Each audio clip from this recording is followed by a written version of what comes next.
The cold room of the town hall smells of mold and vinegar from inkwells. Instructions hang on an oak board. Ventilate the dungeons, issue clean linen, prohibit entertainment. A fresh brochure falls on the table, promising quick truths through the body. The crowd loves such pages. They promise a short path to guilt. The office sees something else. When the body is made evidence, the right to die dies, and the city pays with firewood, guards, and funeral sheets. Hello. Write to us about which city and country you are watching this episode from, and which topics about the mechanics of the court are particularly important to you. Leave a comment. It helps us build the next line of investigation. Enjoy listening. Legend has it that ritual tests revealed the truth better than any piece of paper.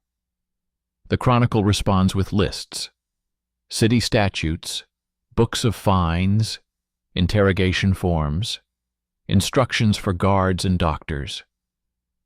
By the end of the 15th century, printed treatises on signs and marks pushed the court toward sexualized procedures. Physiology became a map of suspicion, and examination became a scene. In the protocols, this reads like an epidemic of spectacle. In the statutes, it is seen as something that must be dealt with efficiently. If an examination is unavoidable, it should only be entrusted to midwives and doctors. The result should be recorded dryly and sealed. The body should not be displayed. Any details that could inflame the crowd should be removed from the reports. Thus begins the first shift, from spectacle to procedure. The second shift comes from the side of greater law. In 1532, the imperial code under Charles V requires a body of evidence, restricts torture, and drags the court to paper. The city ordinances adapt. They prohibit interpreting illnesses as demonic marks, introduce medical opinions with the obligation to distinguish pathology from superstition, prescribe closed examinations without men, and establish the responsibility of officials for humiliation. The penalty books are filled with entries about punishment for false accusations with juicy details. Paper learns to dampen excitement. The third shift is economic. The sexualized scene is cheap for the ear and ruinous for the city. Each trial draws night guards, crowds at the prison gates, disruptions in the market, and fights at the baths. Estimates show that where the court is kept within the limits of the form, unpredictable expenses fall, and the number of arbitrary reprisals decreases. Therefore, the statutes introduce boring but strict regulations. Women's hours in bathhouses with a manager and a list of contraindications. Oaths by matrons not to turn the procedure into a spectacle. Instructions for guards about curtains, clean linen, closed doors. Fines for public trials with water, needles, and burns. This is not a humanistic impulse, but a managerial instinct. Order is cheaper than passion. Meanwhile, the printed charisma of the hammers does not disappear. Brochures teach people to look not at documents, but at the body. It is easier for guards and lower judges to copy the scene than to collect material evidence. The city responds with logistics. Town hall secretaries receive new forms that prohibit physical descriptions that have no evidentiary value. Doctors receive tables of symptoms and mandatory notes on craft scars and burns so that they are not confused with marks. Midwives receive registers with payment and the obligation to keep reports under seal. Midwives are called in as experts only as part of a women's commission. Men are not allowed at such proceedings. The results are written in words without provocative vocabulary. This discipline of language acts as a muzzle on the crowd. The political fever of the era adds pressure. Preachers from different camps willingly attribute guilt to the body, distribute leaflets with quick evidence, and push for a carnival. The city authorities respond with a slowdown. Cases where the body is named as evidence undergo additional verification, postponed until material evidence, witnesses, letters, promissory notes, and guard route records are collected. A column appears in the registers for the medical report, compiled without humiliation and attached to the case. Next to it is a note that the rumors have not been confirmed. Where this tedious mechanism is followed, the proportion of mob cases falls. It is important to remember that the printed book, which became famous as the Hammer, was not law. It worked as a theater for the imagination. The law remained in imperial codes, city statutes, and Roman canonical procedure. 2 testimonies, material evidence, the admissibility of torture. Only with a combination of serious evidence and no truth through public examination of the body. Where the court followed the script of the book, turmoil began. Where it followed boring paper logistics, the city survived. Professional women are the silent shield of this shift. Matrons and midwives in a number of cities are included in the lists of court assistants. Their oaths prohibit spectacle and oblige them to dress and cover. Their language is concise, medical, with lists and contraindications. They bring habits from infirmaries and bathhouses into the courtroom. Closed doors, clean cloths, no comments about morals. This layer of practice displaces the sexualization of the process from within, not with words, but with order. Yes, abuses of power did occur. Officials pulled people toward the stage. Guards played to the crowd. Preachers incited them. This is recorded in the protocols as overwhelming facts. But alongside them are the stitches of corrections.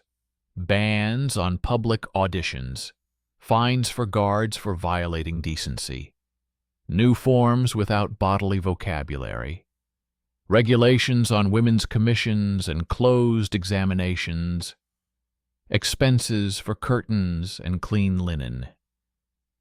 These boring lines are a real counterattack. The pulse of law and order can be heard in them. By the beginning of the 16th century, 2 sets of rules lay on the town hall tables. One teaches how to see marks, the other how to gather facts. The battle is fought in seconds. Who will reach the hall first? The brochure with the scene, or the secretary with the form? The more often the latter wins, the less often the body becomes evidence, and the less the city pays for passion. The myth that rituals reveal the truth fades in the face of documents, procedure, and evidence. The ending is not spectacular, but it is clear. The court refrains from the scene, and the city wakes up without a crowd at the gates of the dungeon. The duty logs say, the doors are closed, the curtains are intact, the matron's report is sealed, the papers are collected, the evidence is described, the witnesses are warned. This is victory, not loud, but effective. The law lives where it is based on paper, not on someone else's body. Then the clerical routine slowly pushes the process away from the scene. Forms appear in the town hall registers, where the positions and boundaries for any physical examination are listed in advance. Only adult matrons under oath, only a closed room, only clean linen, only a dry description without details that could turn the procedure into a spectacle. The guard signs for the curtains and for keeping the door closed.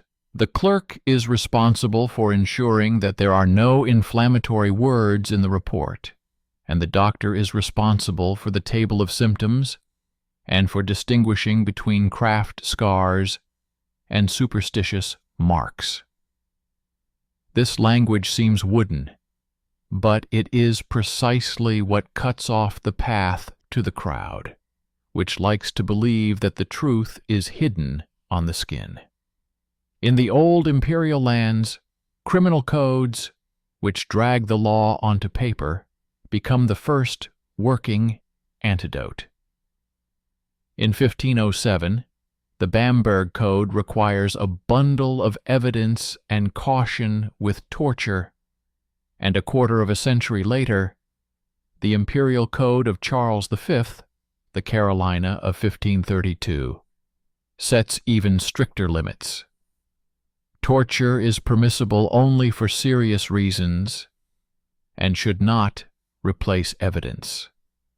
City statutes respond with additions: a ban on public trials, mandatory medical review without spectacle, official responsibility for humiliation, closed doors during examinations, and oaths by matrons, not to turn the procedure into a show.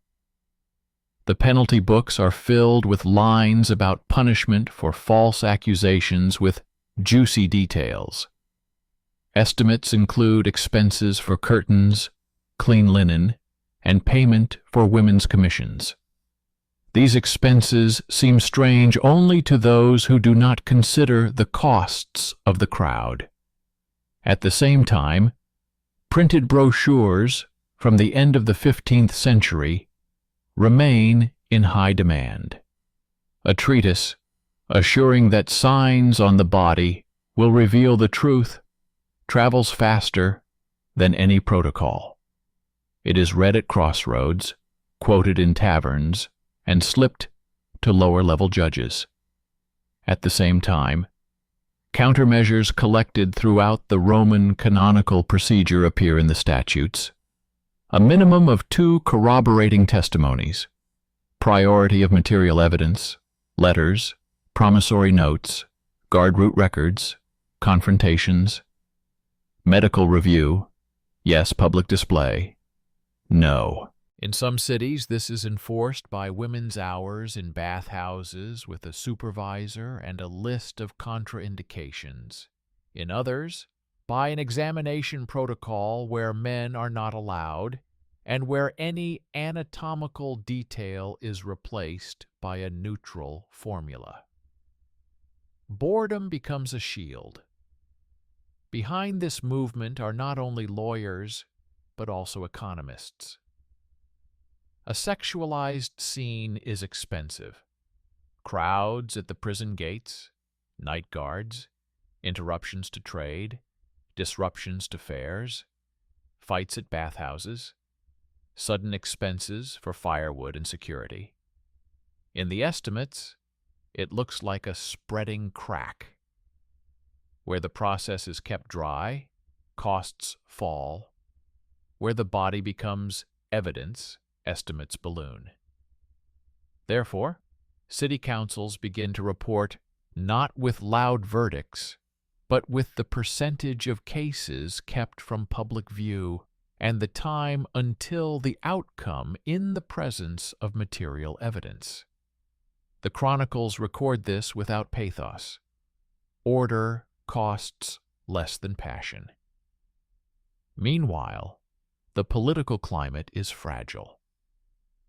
Papal documents from the late 14th decade of the 15th century encourage individual inquisitors, and a printed book from 1487 unleashes fantasies about marks. But even then, local courts often stifle this charisma. There are protocols stating that a well-known zealot was shown the door for violating decency and attempting to cause a scene. There are city registers of midwives whose oaths expressly prohibit participation in trials, as well as undressing without medical necessity. There are barber statutes where examination is limited to a list of symptoms and the obligation to cover the body. These statutes do not argue with the treatises with eloquence, they neutralize them with logistics. The French kingdom has its own rhythm of writing.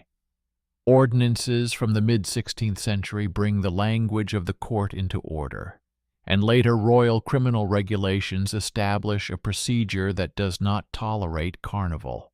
In between, parliamentary decisions work against floating and other tests because they push towards disorder rather than truth. In the cities of the Northern Empire and in Italian municipal statutes, the same steps are taken. Closed examinations, women's commissions, sanctions for physical descriptions that have no evidential value, and medical forms where craft scars and burns are clearly distinguished, so that the guards do not confuse the traces of the machine with the mark. The general line is the same everywhere. Procedure supplants the scene. Several decades later, the voice against torture and against physical theater sounds from theological offices as rational criticism. In 1631, pages were published that analyzed the viciousness of confessions, extracted through pain, and described how the scene breeds lies. These books are based not on mercy, but on statistics of failures. Confessions that are not confirmed by evidence and witnesses are overturned on appeal. City offices take from them not a slogan, but a method. Priority is given to matching testimony and objects. Medical evidence is only admissible if sealed. Humiliation is tantamount to the risk of a sentence being overturned and a fine for the official. In a number of places, orders prohibit public discussion of the physiology of defendants in the courtroom, and secretaries are instructed to delete any words that incite without proving. The crowd does not give up. Preachers from different camps willingly attribute guilt to the body, hand out leaflets with quick evidence, and call for a spectacle. The city's response is to slow down and dissect. Cases where the body is named as evidence automatically receive an additional filter: a women's commission, a medical table of symptoms, the collection of material evidence and routes. Where letters, debts, and signed books are brought to the table as a second move, the courtroom deflates on its own. The spectacle is deprived of oxygen. And even if the sentence is harsh, it is based on evidence and testimony, not shame. In these changes, the rustle of the women's professional network is constantly heard. Matrons, midwives, and female doctors are added to the lists of court assistants with vows to dress and cover, keep outsiders away, not write in provocative language, and distinguish between illness and sign. Their pay is entered into the budget, their names into the register, their reports into a sealed chest. Through this network, the politics of propriety becomes a technique. Where it exists, the sexualization of the court is extinguished like a fire left without oil. Abuses of power still occur. Somewhere, the guards play to the crowd. Somewhere, an official pushes the case to the stage. Somewhere, a preacher incites. In the protocols, this is recorded as overwhelming facts. Next to them lie the stitches of corrections. A ban on public trials, with water and needles, fines for indecency, new forms that cut off physical descriptions, women's watches and commissions, expense lines for curtains and linen. The court does not become fair automatically. Every day it repels the temptation of theater by checking in the evening. The doors were closed, the act was written dryly, the report was sealed, the evidence was packed, and the witnesses were warned. By the beginning of the 17th century, in some places the brochure with the scene still prevails, in others, the secretary with the form. Where the former prevails, the city goes to sleep with noise at the prison gates and flashes in the market. Where the latter prevails, the morning begins with a quiet to-do list and a neat column labeled "No Spectacle."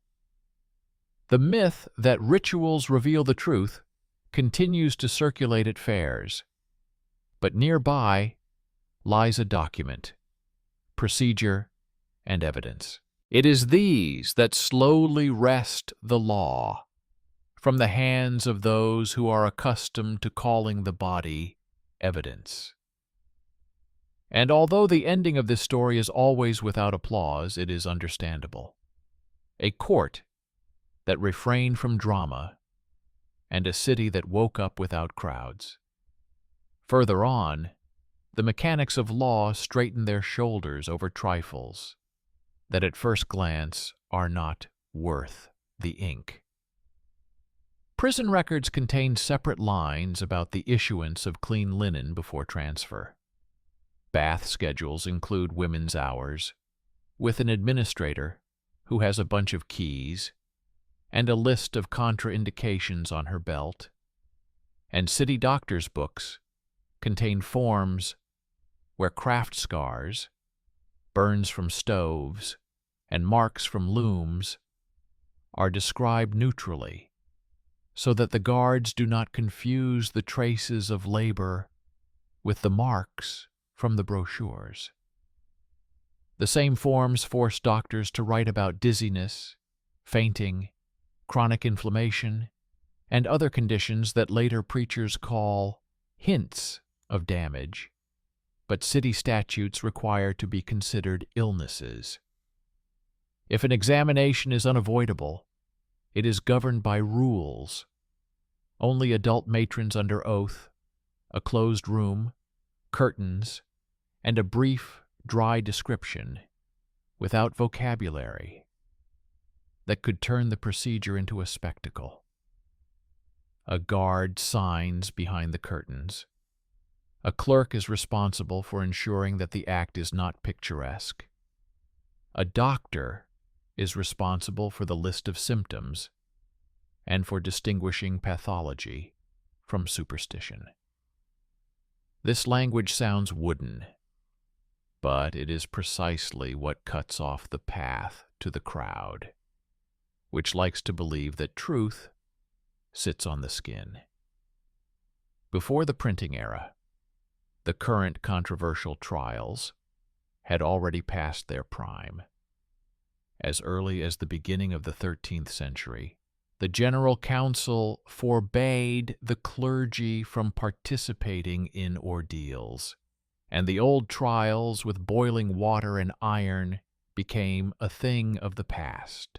The paradox is that several centuries later, some cities were again tempted by the stage, only now the stage became a sexualized expertise. A printed brochure from the end of the 15th century gave this temptation words that easily lived on in markets and taverns. In response, the bureaucracy built a dam of boring paperwork. Examinations were delegated to women's commissions. Guards were responsible for closed doors, and reports were kept under seal. Where the dam held, the court remained a court. Where it broke, a fairground of pain began. Major legal frameworks push cities toward paperwork. In 1507, the Bamberg Code requires a bundle of evidence and caution with torture. A quarter of a century later, the Imperial Criminal Code of Charles V's time, the Carolina of 1532, stipulated that torture was only permissible in serious circumstances and could not replace evidence. Alongside these provisions, specific ramifications appear in city ordinances. A ban on public tests with water, needles, and burns. Mandatory medical examinations without humiliation. Women's commissions during examinations. Fines for officials and guards for violating decency. A separate government line item for curtains and clean fabric. This looks like petty regulation until you see that it is precisely what extinguishes the fire ignited by the printed hammers. The more threads there are in the procedure, the less room there is for drama. French royal paper moves at its own pace. In 1539, the Ordinance on Letters and Courts emphasizes the written nature of the process and the obligation to keep records so that the word in the market does not replace the word in the protocol. In the following decades, parliamentary decisions cut back on trials that did not lead to the truth and caused disorder. Italian municipal statutes also show restrictions. Closed examinations, bans on male presence, dry medical vocabulary instead of images, and a clear requirement to separate the feverish heat of the crowd from municipal law. In the northern imperial cities, the same motives are expressed differently, but the goal is the same: to return the procedure to evidence, letters, debt books, guard routes, and two consistent testimonies, pushing the court away from the visuality of someone else's body. Economics confirms legal instinct. A sexualized scene is cheap for the ear and ruinous for the city. Each trial draws night guards, crowds at the prison gates, fights at the baths, disruptions in the market, unplanned expenses for firewood and incense, visits from doctors and barbers. In the estimates, it looks like a spreading crack. Where the process is kept in dry forms, unpredictable expenses fall, and the number of arbitrary reprisals and counterclaims for humiliation decreases. That is why city councils begin to report not with solemn verdicts, but with the percentage of cases kept from public view and the time until the outcome in the presence of material evidence. The chronicles record this without pathos. Order costs less than passion. And this is not an abstraction.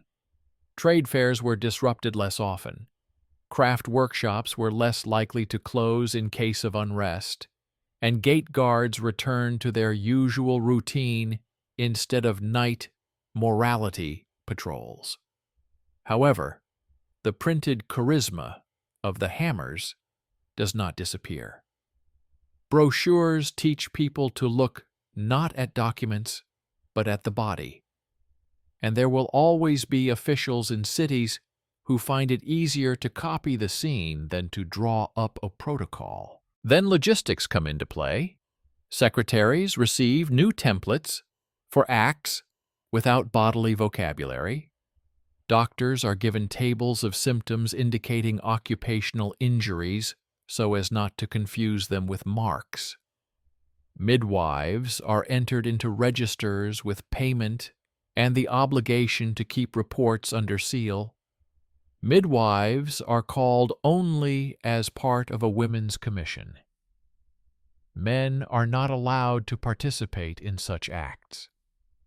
Public discussions of the physiology of defendants are prohibited under threat of fines and dismissal. This disciplinary language acts as a muzzle on the crowd. The drier the protocol, the less oxygen there is at the scene. The political climate is fragile. Reformist and counter-reformist sermons readily attribute guilt to the body and distribute leaflets with quick evidence. In response, city authorities introduce slowdowns. Cases where the body is named as evidence automatically receive an additional filter. A women's commission, a medical chart, a collection of roots and material evidence. If, after that, letters, debts, and administrative records are put on the table, and the rumors are not confirmed, the courtroom deflates on its own. The spectacle is deprived of oxygen. Sometimes this leads to acquittal, sometimes to a different verdict based on the facts.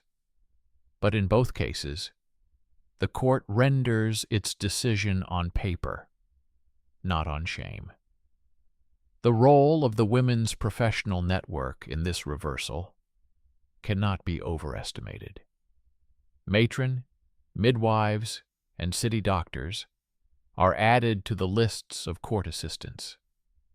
Their oaths separately prescribe a ban on spectacle, the obligation to dress and cover, neutral vocabulary of descriptions, and the ability to distinguish between illness and signs, so that passion does not masquerade as truth. Their names appear in estimates, reports in sealed boxes, and their presence in the courtroom changes the tone because it brings habits from infirmaries and bathhouses. Brief instructions, clean cloth, closed doors, no comments about morals. This is a quiet counterattack against printed fantasy. Not loud speeches, but the technique of propriety. Abuses of power remain a social fact. Somewhere the guards play to the crowd. Somewhere an official pushes the case to the stage. Somewhere a preacher incites. In the protocols, this is visible in the form of fines, dismissals, cancellations in higher courts, and prescriptions for the future. Each breakdown is followed by stitches, a ban on auditions in front of an audience, a separate locked room, a form where bodily details are cleaned up to neutral words, a ruling on women's hours in bathhouses for court purposes, and a ban on sudden checks without a summons. The court does not automatically become fair.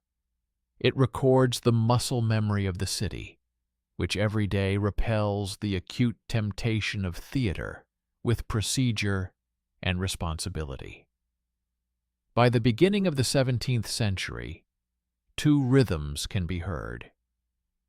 In some places, the brochure with the scene wins, and the city goes to sleep with the noise at the prison gates.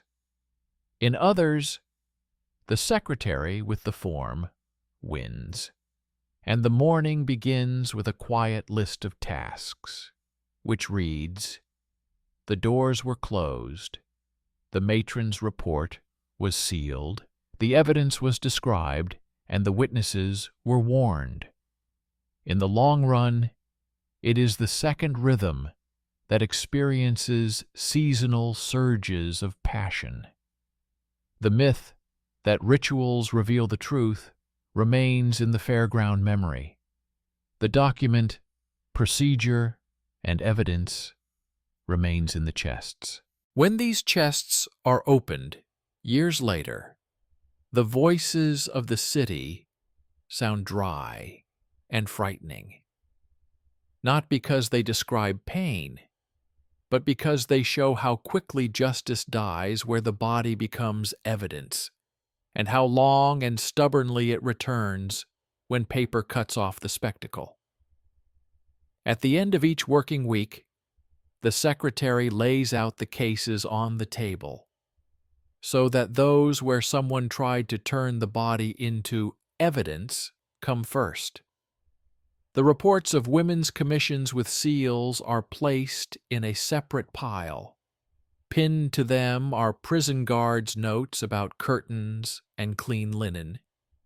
Next to them are doctors' forms, with tables of symptoms and notes about craft scars. Further on are letters, promissory notes, guards' records of routes, inventories of property, and lists of market transactions. When this set of documents is assembled into a single pattern, it becomes clear why the scene failed every time. The examination confirms the body does not speak, it only breathes and hurts. The guard's record shows where the person was at the appointed hour. The debt book explains why the neighbor's enmity turned into a denunciation. The temple's receipt book confirms the routes and dates. Witnesses disagree on the juicy details and agree on the everyday trifles. From this tedious multi-layeredness, a conclusion emerges. Ritual does not reveal the truth, it only whips up the crowd, while the truth is extracted by a procedure that does not seek spectacle. Prison journals change their rhythm in parallel. Before the stage, clean linen is issued so that no one can say that the prisoner was humiliated. If an inspection is necessary, the guard signs that the door was closed and no outsiders were allowed in. The matrons submit their reports without color and with a list of contraindications so that no passion can creep in under the guise of zeal for the truth. The baths keep a separate duty hours notebook, where women's windows are assigned to a manager who has keys and a list of prohibitions on her belt. This is not virtue, it is order, stretched like a rope over the square, so that no one would think of giving a lesson on someone else's pain. In the city courts of the Northern Empire, Secretaries learn to write as if they will be checked in 10 years. Only facts, only mutual confirmations, only what can be compared. The Bamberg Code of the early 16th century and the Imperial Carolina of the middle of the same century become the backbone that prevents the scene from gnawing through the protocol. Torture is permissible only in conjunction with serious evidence. Repetition is limited. Confession without objective confirmation is not considered sufficient. Illnesses are not signs. Craft scars are not marks. And anatomy does not become the key to guilt. Within this framework, cities write their own rules, a ban on floating and other tests, the responsibility of guards for decency, women's commissions for inevitable examinations, and severe penalties for physical descriptions that have no evidentiary value. Strange lines appear in the estimates: curtains, clean sheets, payment for matrons. But it is these lines that offset the most expensive costs of disorder. French parliaments develop their own belt logic. Ordinances on letters and courts dictate that documents be guarded like bread stores. Without them, any square becomes a tribune, and a tribune becomes evidence. Parliamentary decisions sweep away trials that inflame unrest and prevent a reliable outcome. In Italian cities, communal law faces the same obstacles. Do not discuss physiology in the hall. Do not allow men to attend examinations. Do not replace evidence with marks. Do not allow demonstrative actions under the supervision of the people.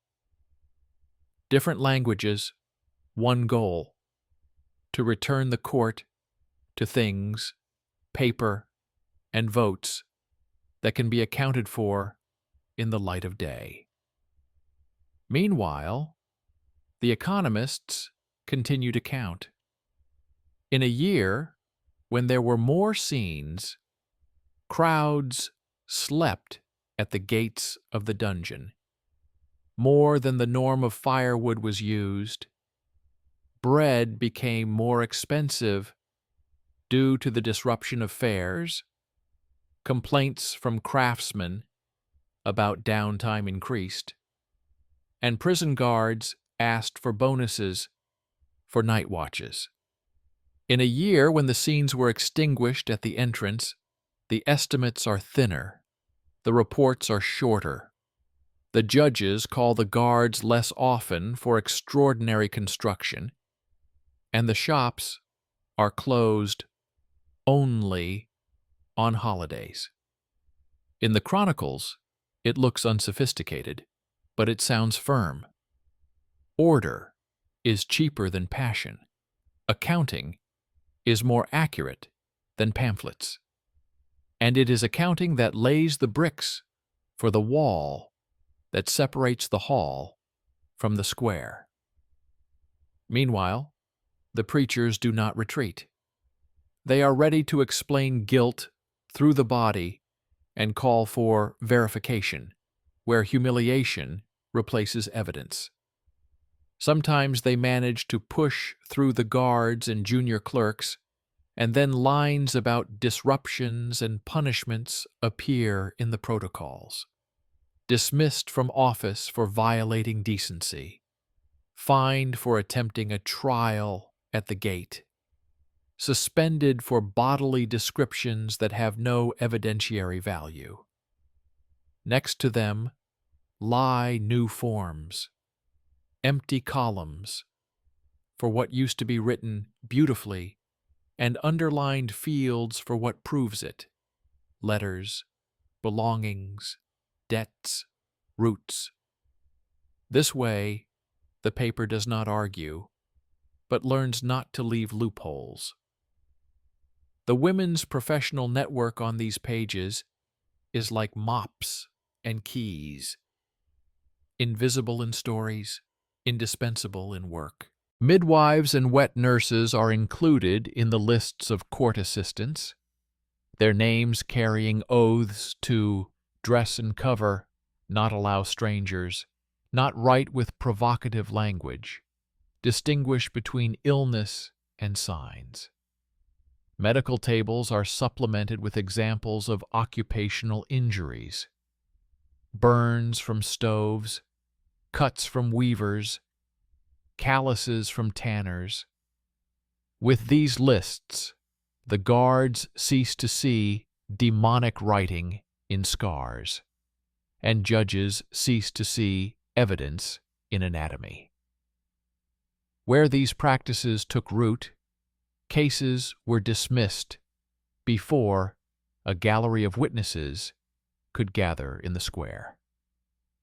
Sometimes there are rare, almost happy endings in the files.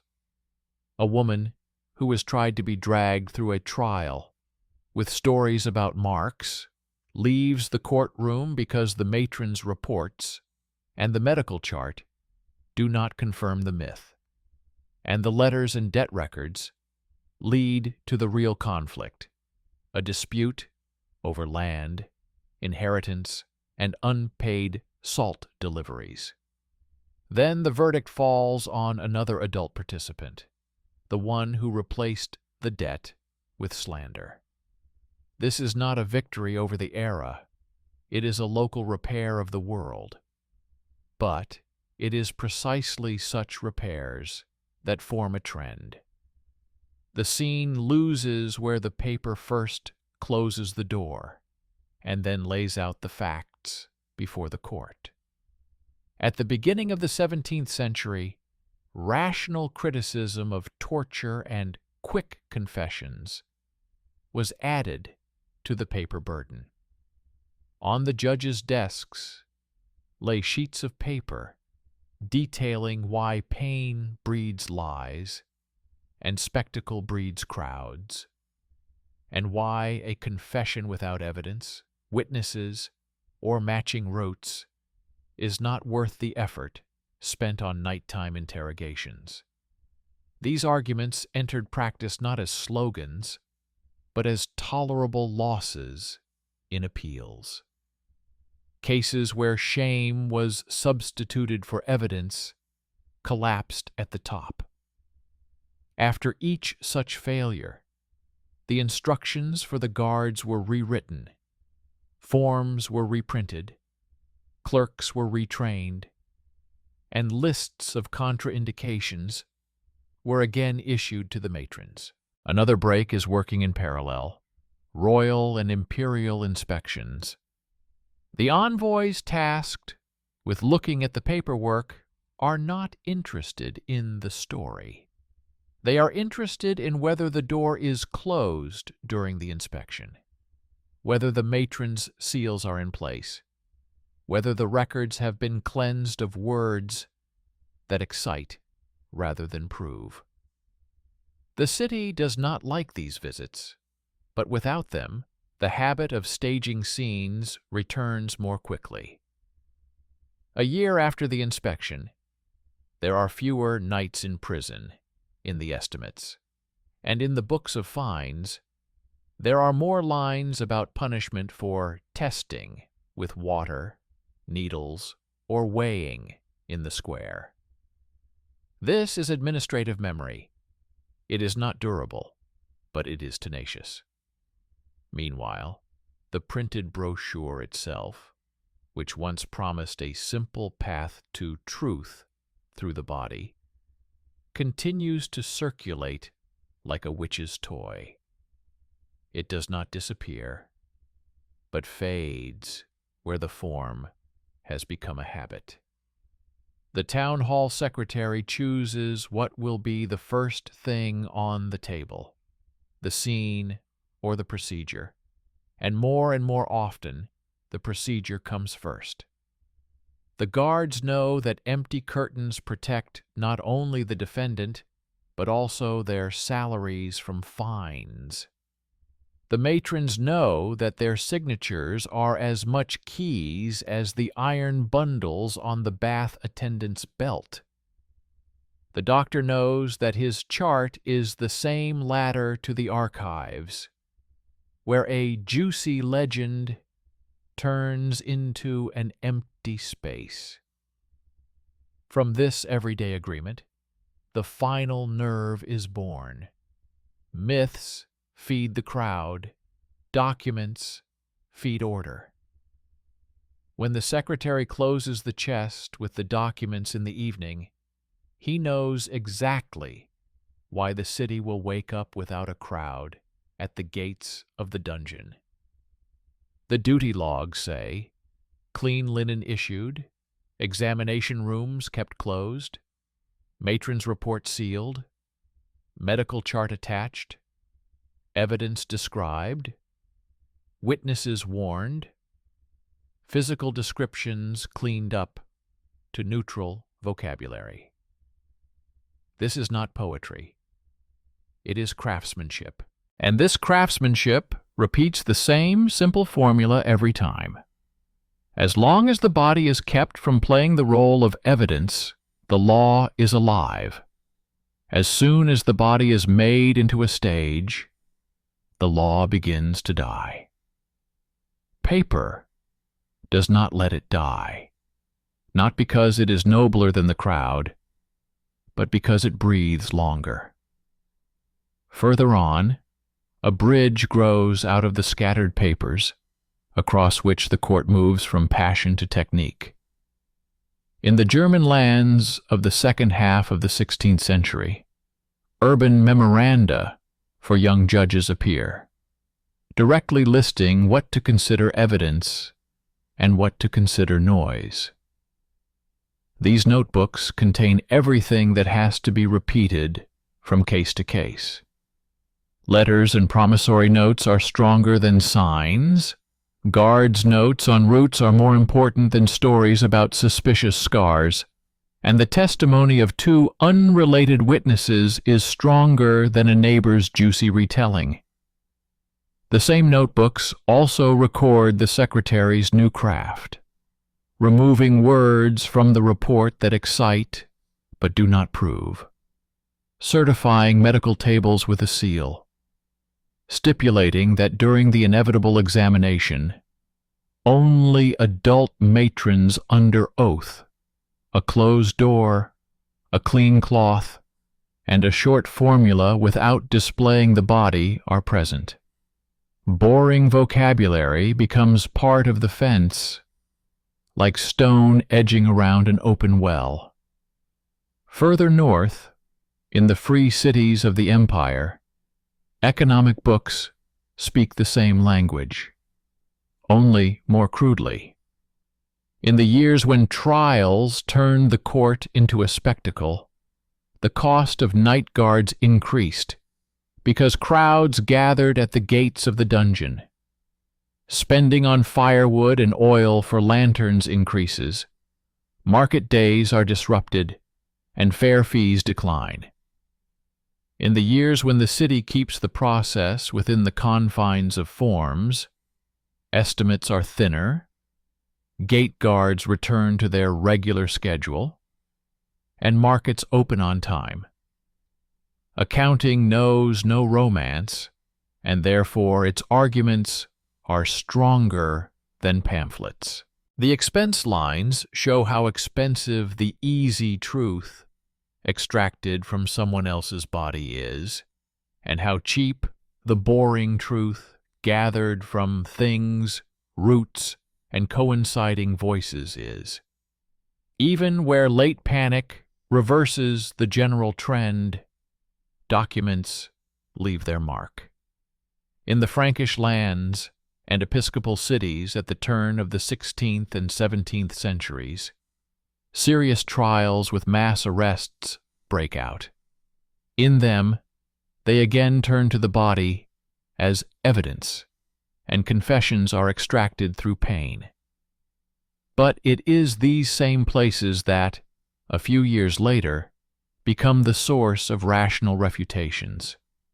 In 1631, a book appears, written by a priest who lists why confessions extracted through pain are unreliable and why tests breed lies.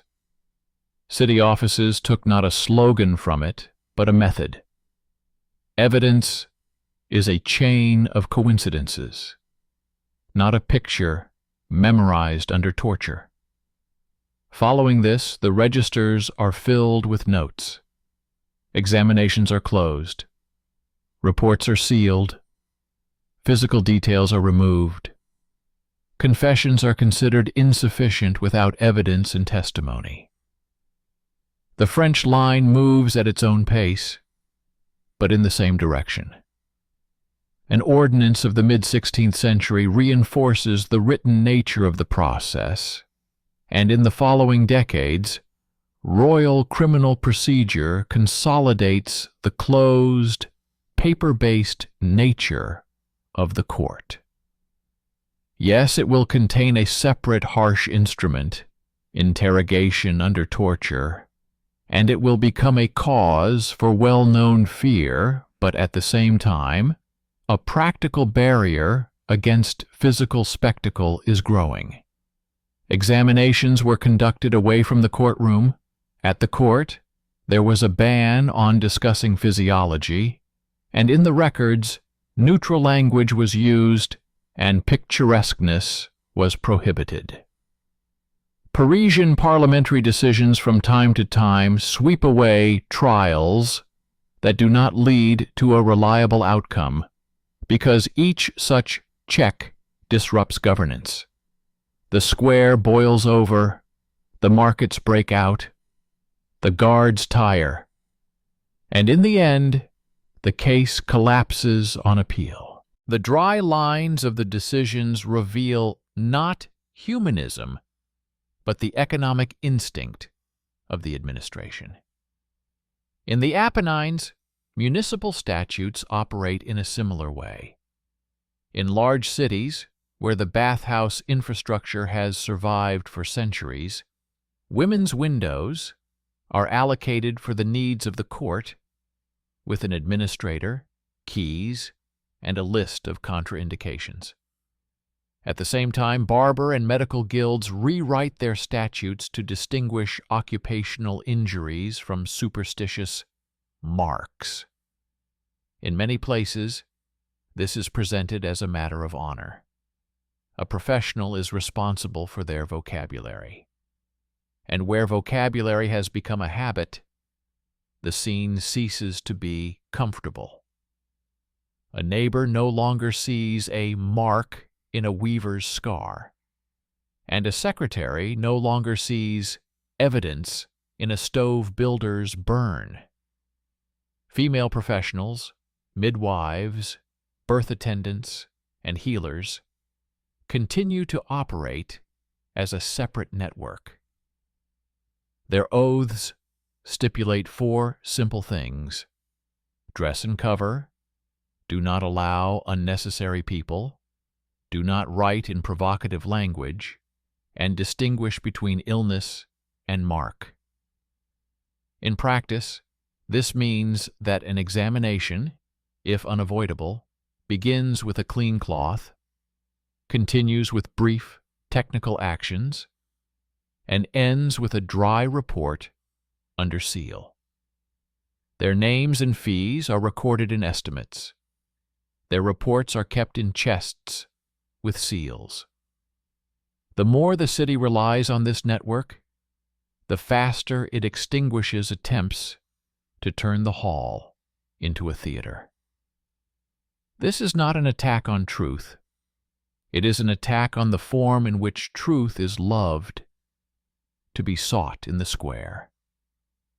The General Council of the early 13th century once cut off the clergy's path to the old ordeals: boiling water, red-hot iron, trials by water. Centuries later, a printed brochure attempted to bring back the scene, albeit in a different guise, as a sexualized examination under the pretext of inspection. The response was technical, The Roman canonical procedure, with its 2 witnesses, material evidence, and written records, imperial codes limiting torture and requiring a body of evidence, royal ordinances on the preservation of records, city statutes with their curtains, women's commissions, and fines for bodily picturesqueness, guild statutes that did not allow craft marks to be confused with marks. None of these acts was heroic in itself, but together they built a dam through which the spectacle ceased to flow into the hall. The crowd, the sermon, and the lower officials tried to break through this dam time and time again. The registers preserved some nasty spots when the guards played to the crowd, when the clerk left provocative language in the act, when the trial was conducted at the gate of the bathhouse, when the examination turned into a lesson for the curious. But there are also traces of corrections, dismissed from office for indecency, fined for public examination. A new form, without physical descriptions, was introduced. Separate hours were assigned. It was prescribed to keep a supply of clean cloths and portable curtains. It was ordered to keep an access log. These stitches made the paper resilient. It learned from its failures. The printed book, famous as a hammer, remained a beacon for the imagination. It was quoted in markets and taverns, but it was not accepted as law in the town hall when it came to procedure. The law lived in codes, statutes, criminal regulations, and forms, where coincidence, not passion, was considered. When this is remembered, history loses its luster, but takes shape. The minutes do not echo with thunder, but with the clanking of locks and the rustling of paper. A closed examination door, a note that the defendant was dressed in clean clothes, a note that adult matrons were present, a medical table of symptoms, reports submitted for printing, listed items, letters and rotes, witness receipts, a short final line, without picturesqueness and with evidence. This is what victory looks like when it cannot be seen from the square.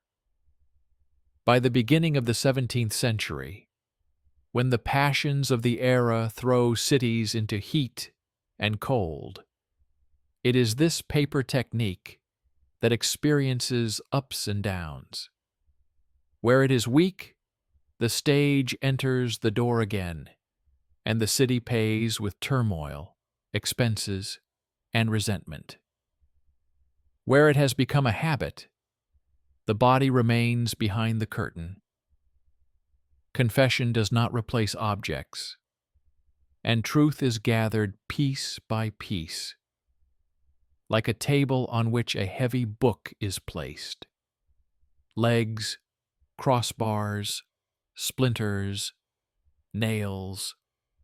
A preacher with a pamphlet can win the square, but loses to a chest with documents. And when the secretary closes this chest again in the evening, he knows exactly why there will be no crowd at the prison gate in the morning. Because the myth of ritual as truth is extinguished by a document in which procedure and evidence are the only fire that the court is allowed to maintain.